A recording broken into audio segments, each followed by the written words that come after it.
Did you know about AT&T? No, sir. AT&T? No, no. Billy, What's that? do you use AT&T? Negative. Verizon. Well, you don't have a landline either, I'm assuming. Y'all have AT&T? Time Warner. Okay. I do. Did you get a letter saying this and this service is no longer gonna be in this area after? I haven't found anybody that got a letter other than me that I know of. Did you? Well, I called AT&T and they're going like, I don't know what you're talking about. I said, well, you sent me the letter. It was crazy. Send the money? This service, yeah, this service is not gonna be available, gift cards? like for landlines or whatever. Gift cards out. But you can buy this special AT&T account if you want to. I'm going, really? But, Send money.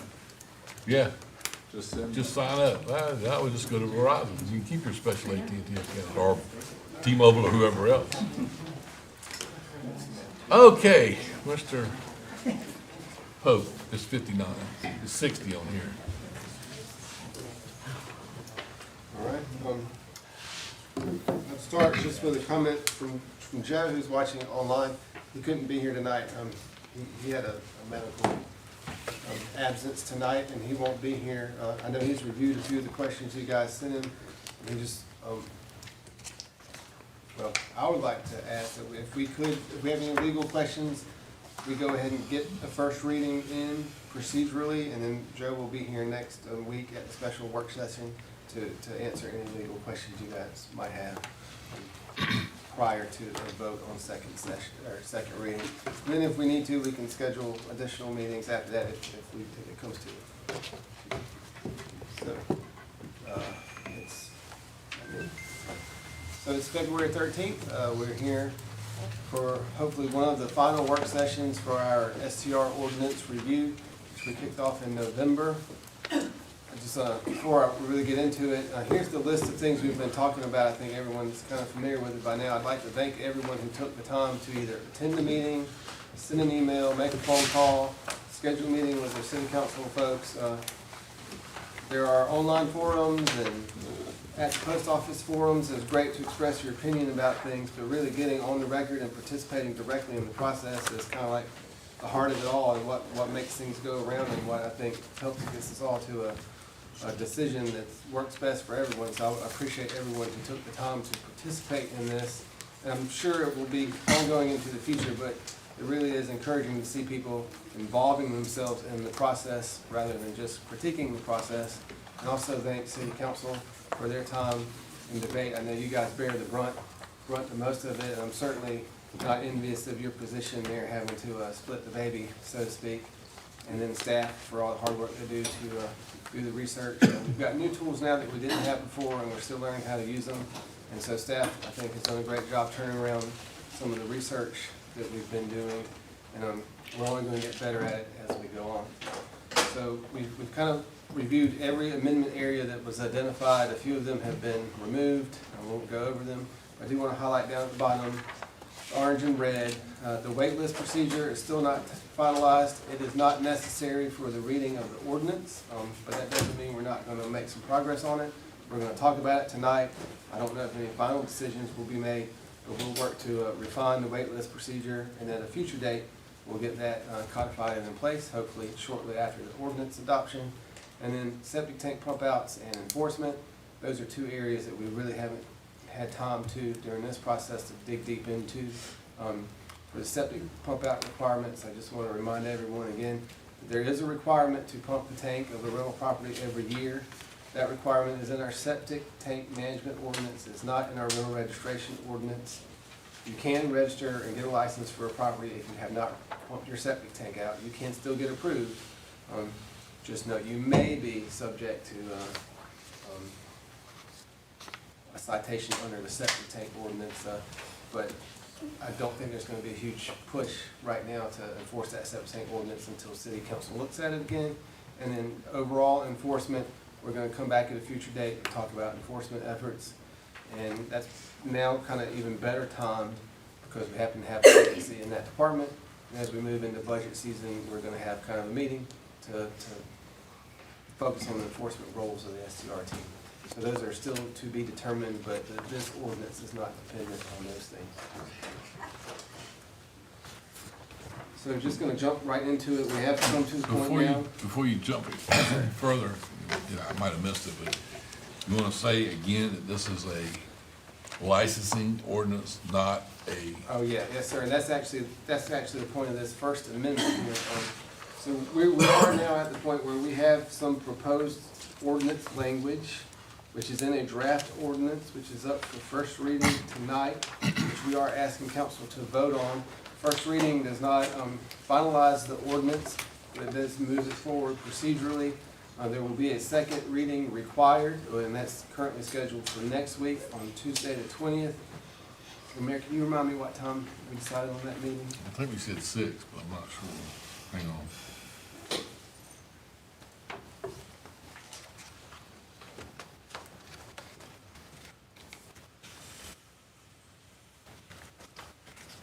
I got 5 o'clock. Yeah, I think we're gonna start the work session at 5. Yeah. So right now, we're aiming to start a work session next Tuesday at 5, hopefully get to the regular meeting at 6. And the purpose of that 6 o'clock meeting will be second vote. Second vote is what puts it into effect, so there's still opportunity tonight to propose amendments, even next week to propose amendments. So we're closer to final, but it's not finalized even after tonight. So next week is a work session and a special meeting Mhm. Tuesday, what's the date? 20th. The 20th, and at the end of tonight, based on how this discussion goes, you guys can decide, maybe we can adjust those times if we really get all our discussions out tonight, then. But for now, it starts at 5 PM. Okay. So this is a licensing ordinance, it's not a zoning ordinance, it has nothing to do with zoning, that's what I want to make sure everybody understands, it's nothing to do with zoning.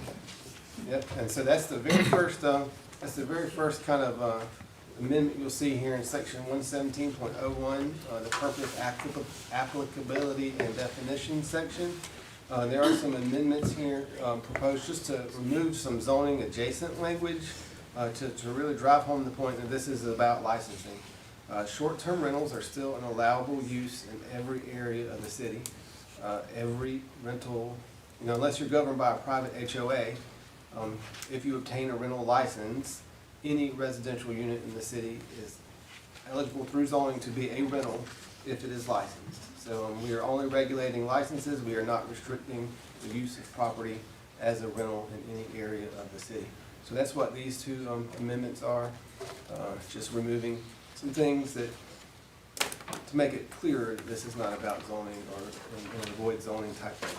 So any questions on these amendments in 117.01? All right.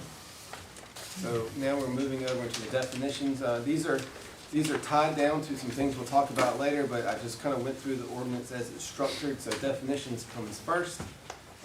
We have proposed the idea that ISTR folks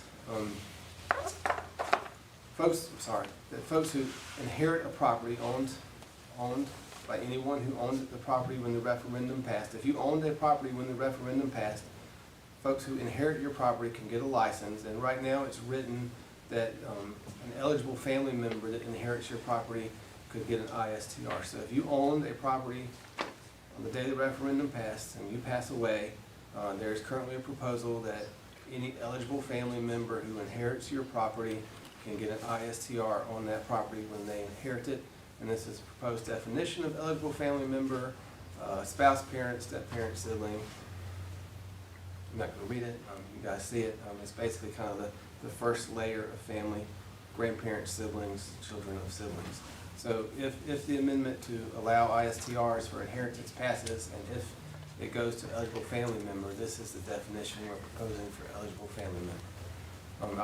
I'll get to the ISTR inheritance a little later, but just know when we talk about eligible family member, this is what we meant. Question. I had somebody ask me, we've got in here that you can leave it to your grandparents, but why aren't grandchildren in there? You know, if that was an oversight, well, I was like, well, if grandparents in there, I would think the grandchildren should be in there. Yeah, grandchildren. So we should make when we bring this up, just do an amendment to add that. Yeah, so that actually, so the ordinance tonight does not have grandchildren in the language, so if you'd like to expand eligible family member, someone will need to make a motion to amend Gotcha. this definition. Mr. Pope. Go ahead. Is that okay? Would this be the time that I bring up the discussion about beneficiary instead of defining these categories? Yeah, I think we could do that now or later in the ISTR definition. So if you flip over to the next page, Wes. So this is the updated definition for an ISTR license. And we've got A, which is the kind of the current definition, an ISTR license is to rent a unit that's not your legal residence. But the amendment now includes an inheritance-based license for ISTR, and that's on item B there. And as written, the only form of inheritance that would be recognized is inheritance by an eligible family member. So in order to expand that, that's the section that would need to be amended, and we could substitute eligible family member to any beneficiary, change the family members who are eligible. Okay, so just for my own education, so would I wait to discuss what my possible amendment might be now or at the meeting? We could do it. Now's a good time. Now. Do it now. Yeah. Okay, so I would like to have some discussion about, rather than identifying the list of people, that we use it as the legal term of beneficiary, and the executor or the administrator would administer that. Beneficiary I think it puts too broad a perspective on it for where this come from was the original citizens worrying about being able to give it to a family member, not a beneficiary. So not to the Catholic Church, not to the Methodist Church, not to your Cat. cat or Well, whatever. it could be somebody else that you're basically gaming the system at that point. That's right. Yeah. I think it's too broad. I think it does open us up to having people take license with that and taking advantage of it. I mean, in terms of gaming the system, it's still dependent on someone dying. Yes, but if a beneficiary is that open, you could. Well, it A would be- beneficiary could be Dr. Catherine Houghton LLC with 47 people that are members of the LLC. It makes it too broad.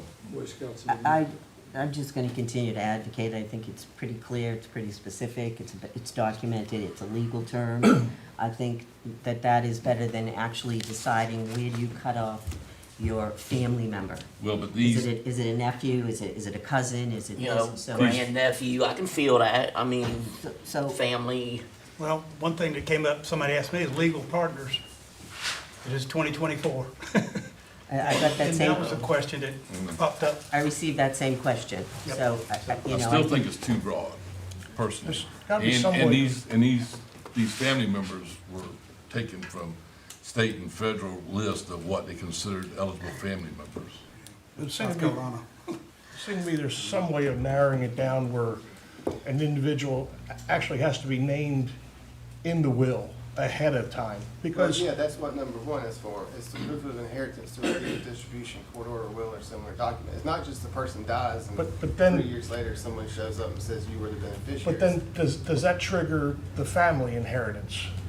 And what I'm saying is, say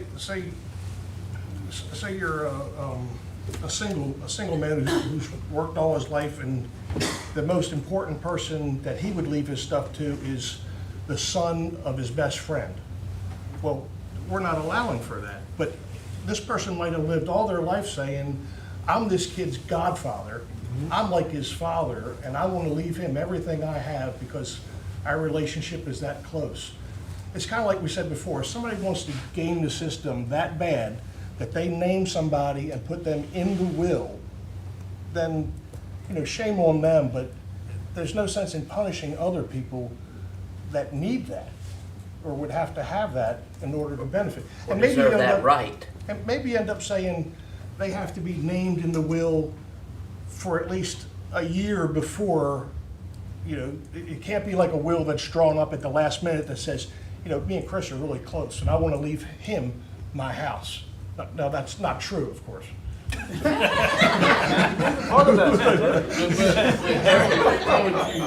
How would the city be able to go back and capture all of that? Well, you look at the will, and the will would have to have been listed, drafted, adopted. I would suggest that if the desire is to leave it to whomever the person wants to leave it to, it wouldn't matter when that person made up their mind to leave it. And to your comment about gaming the system, number one is still there. Yeah. You have to die, and there has to be some sort of legal document showing your intent for that person to inherit. So I say the chances are pretty slim that someone's about to die and their family says, oh, wait a minute, we want to get an ISTR, let's work up a will real quick to this person we want to sell it. Probably small. So as long as number one is in there, I think that would reduce the chances of gaming the system by picking a random beneficiary. You mean A, Or you mean B? B1. B1, yes, And- yes. And the reason why I really have sort of stayed steady on this issue is because I don't believe that government needs to be that specific with people's choices and their rights, so that the beneficiary that's documented seems fair to me. I agree. It keeps continuity of personal rights. I think that this is gonna be something that we ask Joe later, because what this sounds like to me is something that he responded to, I'm gonna say yesterday in an email, when y'all were going back and forth about something. He was like, agree, if somebody is truly going to take advantage of it, they would have to do some crooked things to do it. And he saw it hurting more regular people than somebody trying to take advantage of it. I think this is kind of one of those situations. If somebody wants to truly take advantage of it, they could go through a lot of shady dealings to make that happen, but that's not going to be the case for the most part. You're more likely to hurt somebody than have more people take advantage of it. So do we It's kind of what it table, sounded like to me. since Yes. Mr. Wilson isn't here, do we table it to, I mean, how, I think you make the amendment, if it passes, we could ask him on second reading. That way the intent's there of what it is, and I think he's gonna come up with something similar to what he said in Mr. Pope's email, that, you know, something like I just said, the chances of it being taken advantage of are far less than hurting regular people. Why don't you ask him before you make the amendment? It would make a lot more sense. Because if it's on second reading, sometimes, and we've been caught by this before, you can't change something, maybe you're gonna say you can't change something that drastically on second reading, so you need to change it on first. You can ask permission, you could always change it back. But I've been bitten by that one before, where, oh no, that changes it too much on second reading, we can't do that now. So you wanna change it on first, and that way at least it gives people time to digest what we're talking about as well. And I think for this particular point, if you'd like to propose an amendment, the amendment would be the B3. Shall be issued to So you go what? to the beneficiary of the estate, or we'll have to work. Well, I think And then we'll have to scratch the definition of eligible family member. I think you need to go back and say, yeah, it would be, You have to add a definition Just- of beneficiary. We have to correct the definition. well, the beneficiary is anybody listed in the will according to them, so you just scratch eligible family member off the whole And list. put beneficiary, okay? 'Cause I it definitely says support the these- spirit of These it. are proposed eligible beneficiaries who would receive an ISTR, so you take the whole thing off and just put beneficiary here, or just change that to what a You can just eligible leave, beneficiary. you actually just take all three and leave B. Is inherited from proof of inheritance is shown by. The person who inherits is the beneficiary. So we'll do that. Define beneficiary, really. And take off the family member Yeah, thing. you just strike number 3. And we do that tonight. But I'm saying on during the first page reading. prior Oh, to yeah, that, yeah, you need yes, to take sir. off Yeah, that yeah, list yeah, too. We no longer need that definition. So we make that amendment tonight during first reading. Okay. All right, so Wes, will you go back, please? So good standing, this is an expansion of the definition of good standing, or actually the creation of the definition of good standing. So in order for your license to carry over from the year and be renewed, it needs to remain in good standing. A says that if your license is denied, revoked, or suspended this year, and you either don't appeal it, or you unsuccessfully appeal that decision, your license is no longer in good standing, it can't be renewed next year, you lose the license. So you would lose the ability to renew your license if the current license has been denied, revoked, or suspended. B says your license is only in good standing until it expires. This was kind of a, Let me go back just to A just for a second. So we don't revoke license until the appeal is done, right? Like, if your matter's under appeal, you still have your license. So if you, when does your suspension start? Does it start at the end of the appeal? Or can you drag this thing out where your suspension starts? no, there's a Are we- 30-day window for you to respond, and then a 30-day window to schedule the hearing, so the most it could last is 60 days. Okay. If that 60 days just happened to be while you were in process, you can continue to do business until your appeal is heard. And then the suspension would be for the remainder of that year plus one full year? Well, the judge can set custom mixed suspensions. I mean, the judge can revoke or suspend a license. Right. So far, none have been suspended. They've all been revoked or denied. But the ability to reapply, so if you're revoked, if the judge revokes my license now, then I can't reapply You can't reapply, and you can't reapply ever. because you're subject to the Because cap. there's a cap. So we're still on B of this one, about the 10-day business window? So, yes, I was gonna explain it. So B, your license is only good to be renewed as long as it hasn't expired. This year, the first year of the cap, we deemed all licenses expired at midnight on the renewal deadline. What date is that? The last day of May. May May 30th? 31st. So on May 30th at midnight, Yeah, this current, or 2023, sorry. The first day of May is the new year, so it's the end of April 30th. so it's April 31st? No, 30th. Not the way this is saying. No, I think, Mr., are you asking currently, when's the business due? Like, the current end of is April 30th. Is April 30th. 30th or 3rd? 30th, 30th, April 30th like as is. The business license ends at midnight on April 30th. for or this current year. Right, so this year. April 30th, So okay. this year, if you walked in the door on May 1st, we told you no. Hey, guys. Your license. Wait a minute. So if you walk in on May 1st, they're gonna say That was- your that- license expired? That was this year. So the proposal on the table is to create a 10 business day window for folks to come in Okay. and renew their license without being considered expired. So if this passes, your license is not technically expired until 10 business days after April 30th. Okay, got it. Is it retroactive? I know we had one person who was, It's- No. is not retroactive. So any questions on that? Just one, because I think I'm talking about the same email that Mr. Farley is. If it was retroactive, how many licenses do you think you would be talking about? Because I know I was a longtime family Folly person that died, and their daughter, they got it late. So this would be where their little gap is. And that's Wait a what- minute. That email, I don't think is 10 days. So if you would make 10 days retroactive, they were like According to a what, year late. according to what, well, maybe it's There still was like one, different. there but was it- one person who appealed this year who was 2 days late. What we don't know is how many people didn't appeal because they were told you missed Right. the deadline. I don't know how many people would have applied on day 4 had they been able to. Only one person appealed, applied 2 days late, appealed and was denied. I believe, Mr. Rich, that's what you're referring to. Yes. So on C, I would like to try and put some mechanism in there for, because what happened to me personally is they did a renovation for 4 months.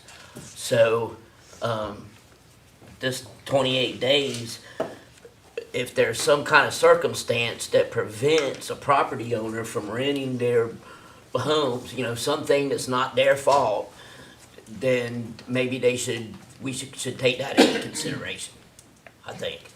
Well, if they only shut you down for 4 months, you still had the rest of the time to rent 28 days. Yeah, but on Folly Beach, being shut down But you're from talking Labor about- Day to October is a lot different than being shut down from October to, February But you're 30th. talking about trying to make a OSTR 72-day thing work with that. This is a 365-day license this is talking about. Okay. All right. So that does bring us. to Does that item bring six. up a valid point, though? Yeah. Because there are some of those, and I'm not trying to think of what projects, but that was a very lengthy project that could have gone outside of the realm. Is there something along those lines that we're missing or something like that we do need to add or something like that? Or just, if it comes up, it's just something we need to look at.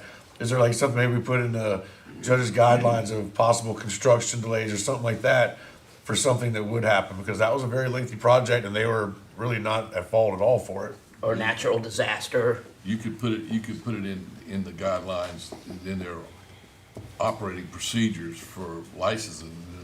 If you know, Something if extreme. it's a natural disaster, you're talking about everybody being out of shape, idiots, it's gonna make Okay. everybody. But if it's a project like Mariners Cave, who goes on for 6 months, we know there's a 6 month project, so the guys in the licensing thing can take that into account and say, we know they didn't meet their 28 days because they couldn't rent it because it was a project for 6 Right. months, everything was shut down. I mean, Just as a coverall, I think we might want but to look at something in that would there. just be like That's in something their, separate. That's not in the this. ordinance, but Right. in their procedures. Okay, That- procedures. So I think we need to say there's some wiggle room in the ordinance, because when our judge hears it, he's done appeals before. He says, as good as your excuse is, I enforce the letter of the law and what the law says, and I have no wiggle room. But in their procedures, if they give you if they say, we know we're gonna strike the 28 days because it's been shut down, and we know that as a city, because you gotta get business licenses and all that. The judge will never hear it, because they'll say, we won't give you your license anyway, even though we know you didn't make the 28 days, and you didn't make the 28 days because of the 6 months of. I still think there should be something in the ordinance that says that See the procedures for the, Well,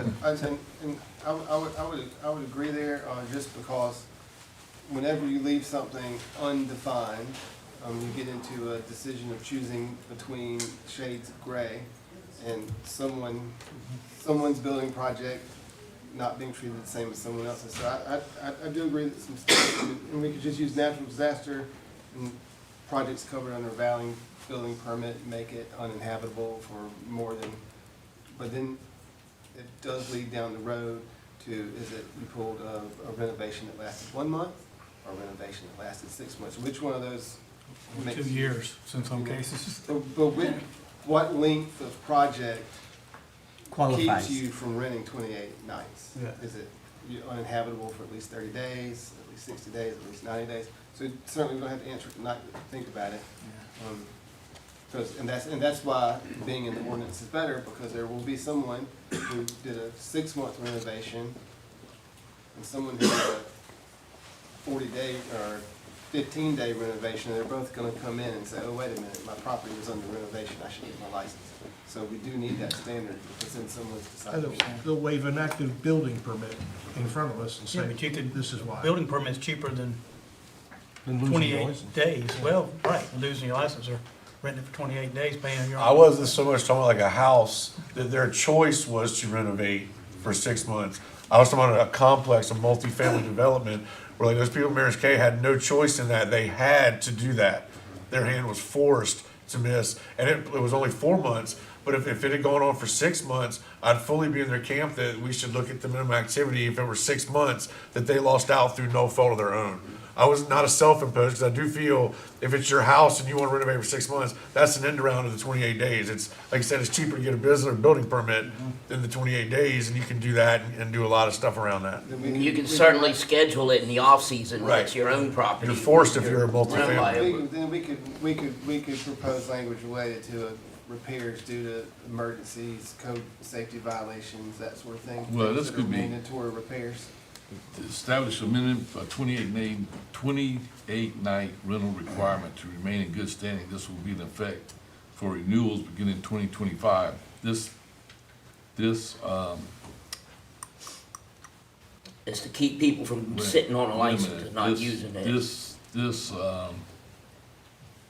This section does not include multifamily units that are forced to do lengthy repairs, We, blah, blah, blah, Yeah, we blah. could So you're qualify saying it. multifamily units, not single-family houses. That's what I was thinking. I'm looking at their situation entirely because they didn't have a choice. I Multifamily units being 6 or more.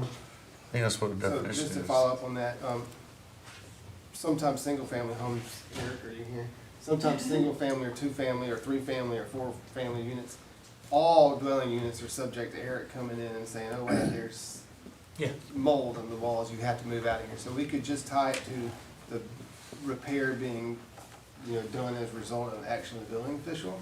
And that will cover everyone who has a situation that's not their fault, But you still have to have the days defined. But it has to be done, they can't drag it out for 6 months just to try and get around a monthly requirement. That's what as long as that's covered in there at some point, like, with the building official, I'm not sure what the length of time is for a mold, cleanup, but I wouldn't want somebody just taking advantage of it by getting a building permit and getting around the minimum night stay. Well, I was thinking, like, not someone came in and got a building permit on their own goodwill, but someone came in and got a building permit because they had to, because Eric wrote them a nasty gram saying, your structure doesn't meet these codes, you must repair it or you can't occupy it. But we have to codify how long that repair timeframe, right? Or Eric, what you think about this? You're sitting over here looking.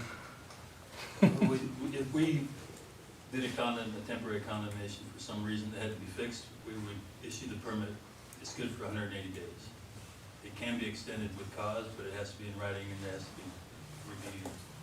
So typically, it's 180 days right off the rip. Okay. So that seems to That's- be I mean, that's the 6 answer.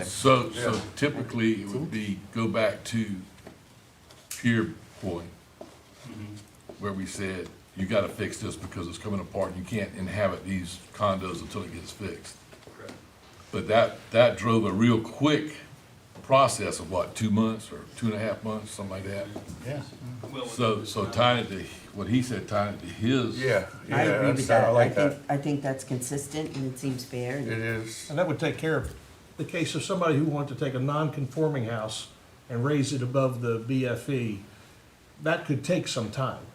That might be more than 180 days, but then they could get another 180 days by showing that the house is already jacked up and they're just, is that fair? that would normally be an action from something from my office. No, but I mean, we shouldn't penalize people by taking away their ISTR if they're looking to improve their property and bring it up above the flood standard. And if it takes them 9 months and they don't meet the 28 days, we should say it's to the city's benefit that that house was raised. That's also an optional construction cost, where what we're talking about is just, it was forced upon you. I understand We're that part. proposing a third exception for But wait a elevating minute. the structure out of the. If flood. you're gonna improve a structure, that goes back to later on when we say that if you're not increasing the number of bedrooms, you're not increasing the heated space, just like a demolition, Right. you're not increasing anything, you're just raising it up, so that would fall under that category, not this But it category. would capture this one, Mayor, because if it was not rented for 28 days because they spent all year elevating it, they would fail this requirement. But you're not gonna rent it for 28 days if I tear a house down and build a new one. But Mr. Farley's proposing a house that isn't torn down, it's voluntarily raised above flood level, allowing that to not count. But I think you would go to the other section where it says that if you tear a house down and you start, instead of just tearing the house down, if you improving the structure to meet flood standards, et cetera, then it would fall into that. As soon as you get your CO back, your ISTR is back. Because you're not increasing the heated space, you're not increasing the number of bedrooms, you're not increasing the footprint, you're just raising it up. I think that's where you would put that, along with that. Or tie it to the CO, because if Well, someone that was, does tie it to the if someone CO. was gonna raise their house, you would remove the CO? Yes. So if you end up saying you have to meet the 28-day minimum unless your house was without a certificate of occupancy for 90 days or more. That makes better sense. Well, that's only 3 months out of a year. Well, it's Remember, 120 days. I mean, we can argue about how much time, but The concept makes sense. Yes. So we narrow it to natural disaster or without a CO. Okay? well, to the mayor's point, you have to figure out. This is. I still think if you go to the other part where we talk about demolition, and I can't find it right off my hand, and put it in there, about the CO. Well, maybe we can find it before next Tuesday and address this. We didn't find it before today. Okay, so What's that? I was just trying to figure out where exactly. So I have Natural disaster, there's Okay. certificate of occupancy. got it. So, Wes, it's all the way under the slide titled Replacement Units, Grace Period, Minimum Activity. Yeah. It's not in this group. Right there. Yeah.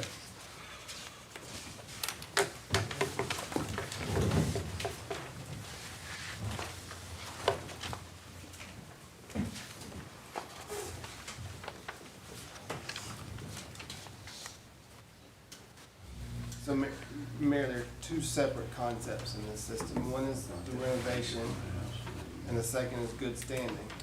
So the time limit only affects your good standing. So by modifying the definition of good standing time limit to say period without a CO for more than X number of days doesn't count, that would handle it. I understand.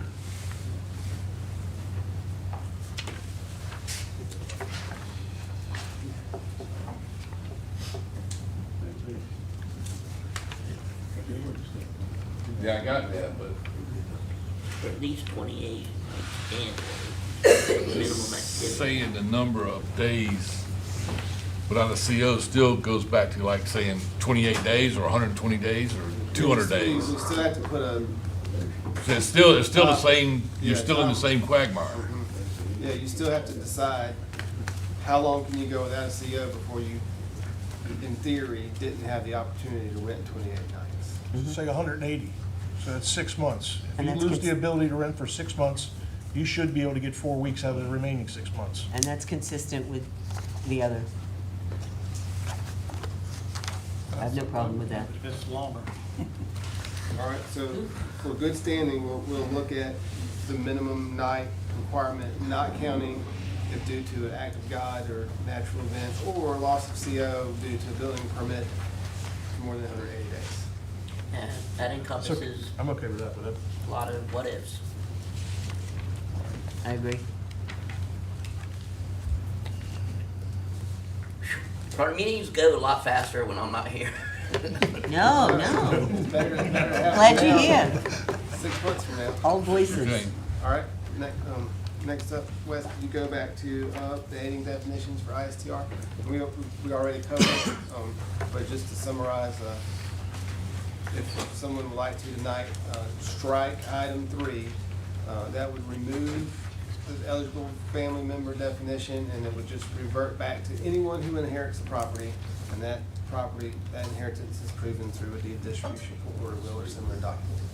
Yeah. All right, Wes, next one. All right, updating definitions. So this would be a third class of ISTR, which we talked about for hardships.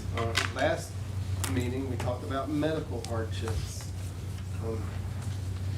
How to define and come to determine what type of medical hardship would count for you to be able to get an ISTR license if you were a 6% owner who hadn't had one, or a 4% owner who lost their 4% and needed one. And we're trying to find a way to define medical hardship. There are 2 definitions here proposed. One is basing a hardship on some government-related definitions, saying if you can no longer perform the standard daily activities of living, you can't do these things, you can't take care of yourself, basically, and that's certified by a doctor, then that qualifies you to get an ISTR to offset money for whatever your circumstances are. The second would move away from that kind of specific thing and just say, if you can show that you've got a contract for full-time care, or you've got a contract to be in a place that provides full-time care, you qualify for a hardship. Those are 2 options to define a medical hardship as it relates to qualifying for an ISTR license. And this kind of comes back to my ongoing request that if we allow exemptions, we have to clearly define what qualifies you for that exemption. Because if you put it in the hands of a board or a staff person and there are no objective standards, then the minute you get a yes and a no, you open yourself up for legal trouble, because why did you tell me no, and why did you tell me yes if there were no objective standards on which you based that decision? And I think your second one's the easiest, cleanest. Show it with a contract, you don't have to have medical, you don't have to get a doctor involved or whatever. Why can't it be both? Why can't you add the second C1 as C3 and then change 3 to 4 in the top one? So you can either go with the medical professional's opinion, or you can just show the lease or contract. It could be an or. Because they could go live with an adult child or something like that, they wouldn't have a lease. Well, you could drop a contract with Yeah, I your guess child you and could. say, hey, here you go. I actually, That's all they had to do, only thing about mine having a drop generic lease. I actually am really challenged by this concept in the sense of I truly believe there are valid hardships. I don't believe they're only based in what's described here. You know, there's other types of hardships which affect people financially. So I'm not trying to hold up the process, but I would like some more debate about other types of hardships that we think are reasonable that affect people financially. What's your other hardship? And credit card debt, legal fees, you name it. Life happens to people. So I don't think it's just focused on those types of situations. So therefore, what I'm trying to do, last time I spoke about this, it's a financial hardship, but when I said financial, it seemed too broad for people to understand. But in many ways, that's really why they would need short-term rentals, and that's really why I have difficulty saying exactly what the hardship is. So if you're in financial hardship, you're gonna leave your house and try to rent to make up the difference in the financial hardship? What are you gonna do about your living expenses, because you gotta leave your house and go somewhere else? I'm not even going into that level of detail, because that's why I think we need to flesh out what a hardship truly is now and for a later date. Well, no matter where you go with a hardship and what you think you're gonna flush out, there's always gonna be somebody saying, well, what about if I did this and I need that? That's a hardship for me. So I'm just saying, if you're in a financial hardship and you're gonna have to leave your house to rent, you gotta go live somewhere else, then you're just increasing your financial hardship, because now you're trying to make up the difference. I could go and live with a family member, and I could generate revenue. There are multiple ways that you can, one, define hardship, and two, deal with it. So, again, the medical, the specific aspect of what I'm reading here, a doctor, so I think it's too binding, and I would rather look at hardship in a more general way. And I don't know if that's fair to do right now at this point, or extend it till after the, after we vote on some of the things. Table it. I sort of share a lot of your concerns. I think there are things, but I wouldn't stop this holding out for that. I would go ahead and I would say we should pick one of these or combine the two of them and approve it for this. There's no sense in denying any hardships now by just sticking your head in and saying, well, we'll figure it out later. So I would say the best course would be to do this, and then as we go on, try to define specifically other hardships that might qualify for such a hardship, but not to hold up this whole process until we figure those things out. But it's my understanding that making changes like that are always available to any ordinance that we pass at any time. Can I make a suggestion? You could possibly add a C4 that encompasses what you're saying, that allows for that unique hardship. And in the meantime, we can figure that out. But then, right back to what Mr. Pope had said earlier, you just put in a broad statement like unique hardship, then every hardship that shows up is gonna be unique. Yeah.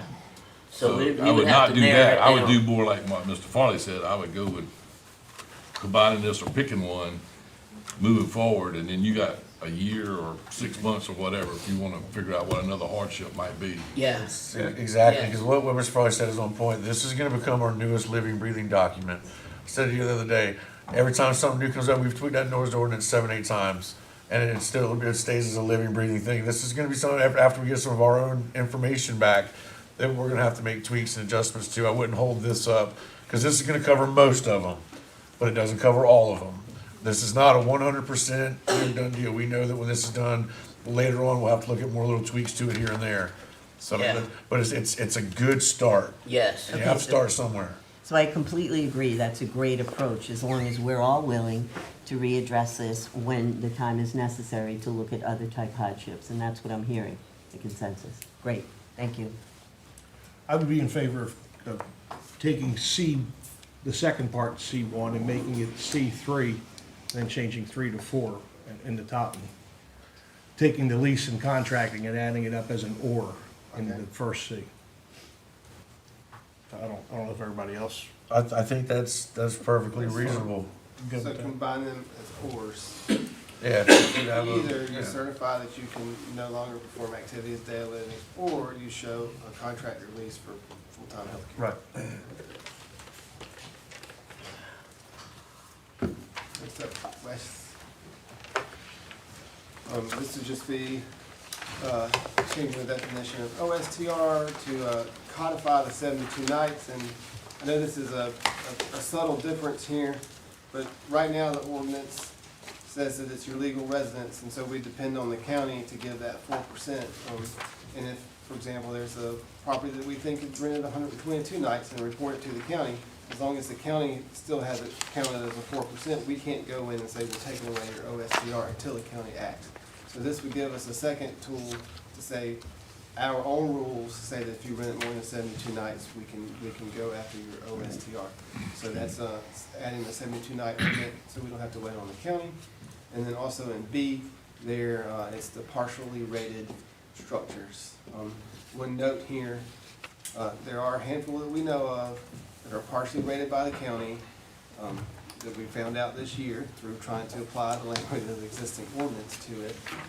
So those would not be effective, but going forward, if you have a partially rated structure, all parts of the structure will be under the 72 night limit that we impose, regardless of what the county tells you for your property tax purposes.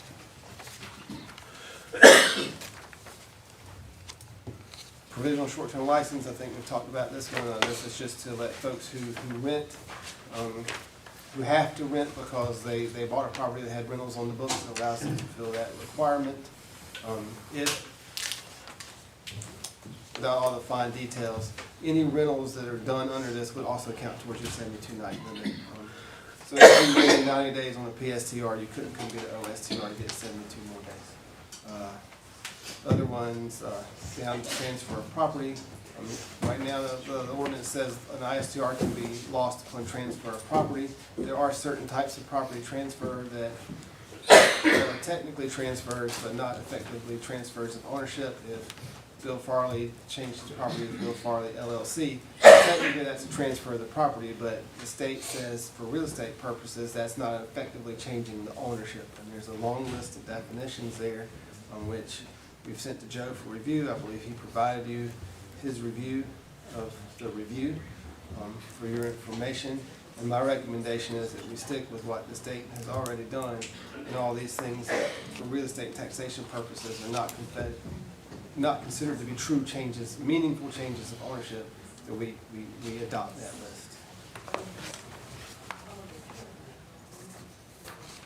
No license is transferable. This just adds provisional short-term licenses to make sure that they're included, and also clarify that no license is transferable. If a new person gets a license, it's a new license. Next up, Les. We've kind of already talked about this. This is where we work those definitions into the actual body. So when we change the definition of good standing, that would affect the 4B at the bottom there for 28 nights. And just to highlight, go back and just to summarize one more time for number A1, replacement structures. The language does currently say that replacement structure is the same.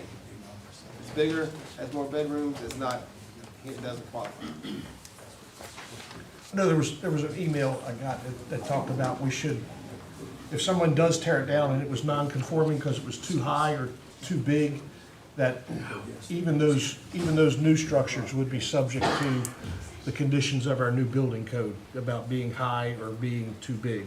So if you tore down a non-conforming structure that was over 3,600 square feet, you don't get the right to rebuild one over 3,600 square feet.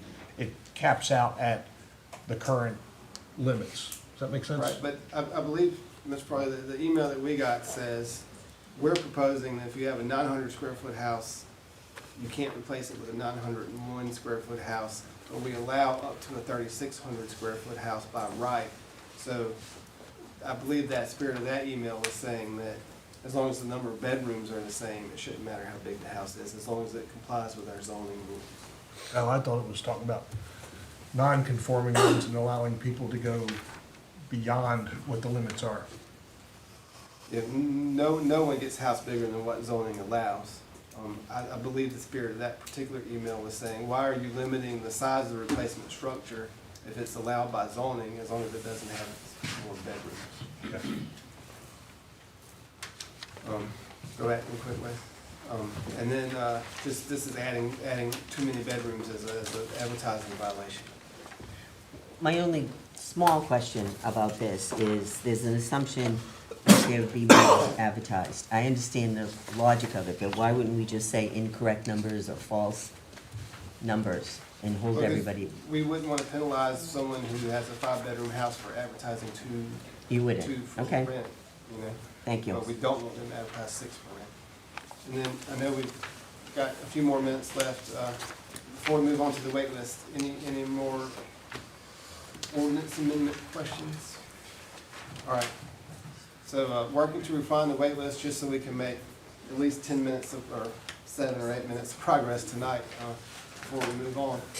At the last meeting, we kind of settled on, if there's any preference given for anything, it should really be based on tenure of ownership. So we're still proposing a 2-phase wait list. The first wait list is open to anyone who owns property here. We open it for a certain amount of time. When we get those, the difference now for phase 1 would be, instead of being awarded by lottery, the licenses would be awarded on a ranking, and your ranking is determined by how long you have owned your property, as proven by the deed that transfers it to you. So basically, we would create phase 1. We would say everyone on the island is eligible to be in phase 1. If you want an ISTR and you can't get one right now, you can get on this list to get one. We would close it after 30 days. We'll take everyone who submitted it, we'll rank them in order for who's owned their property from the longest to the shortest. And as the licenses become available, we'll work our way down the list, either until the list is exhausted or we're out of licenses. However long it takes to award everyone on that list a license is how long phase 1 lasts. If it's 6 months worth of licenses or 6 years. Once everyone who got in that original phase has gotten the license, we'll move on to phase 2, and those are first come, first served by the time you signed up for the phase 2. How long would that be open for, the phase 1? We're gonna open it for 30 days Okay, to apply, okay. and then it runs until everyone Till who it applied runs, yeah, I gets the get it, license. okay. But are you, say, okay, so I get on the list, and you come to my number, and I say, well, I don't want a license right now, I'm just out, You're right? out.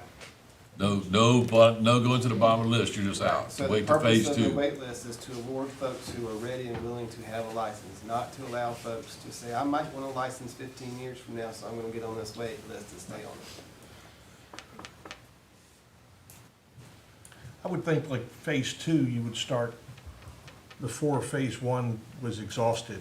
Oh, yeah, we'll open it at the same time, but just knowing that no one Okay. gets off that list until phase 1 is. Okay, good. I thought you were saying you would delay even starting. No, we can collecting. start phase 2 tomorrow. Not literally. for anyone who's waiting at home. But yeah, phase 2 will, basically open concurrently Yes. after the first 30 days. As soon as day 31, you get on phase 2. And maybe it's short, maybe it's long. So does that kind of mesh with what you guys were expecting for the new structure? All right. So, well, that's good progress on the wait list. I think we can move to the wait list pretty soon after we adopt the STR ordinance. So that's where we are. We do have some amendments. I'm actually going to try to confer with Joe a little bit on what his preferred mode of action is in terms of these amendments in first and second reading. If we need to, we may need to schedule a third meeting. first reading. I'm gonna talk to Joe right now, between meetings, and ask him what he thinks is the best course. If he thinks that these things aren't substantial enough that they can't be made on second reading, then we can maybe buy ourselves a few days to fine tune some of the language in terms of the 28 days and the hardship and that sort of thing. And that way we won't have to wordsmith it. Right, And you got not, 8 minutes. You got 8 minutes. Thank you. Done. he is watching, so he's prepared. He's heard it.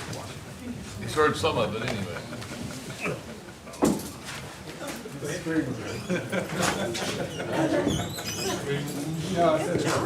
yelling at TV.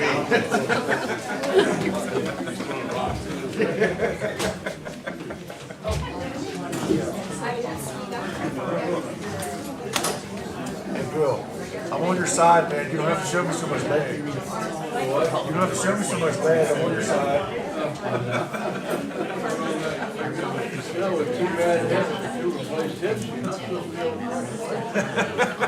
Yeah. We're right here on both sides.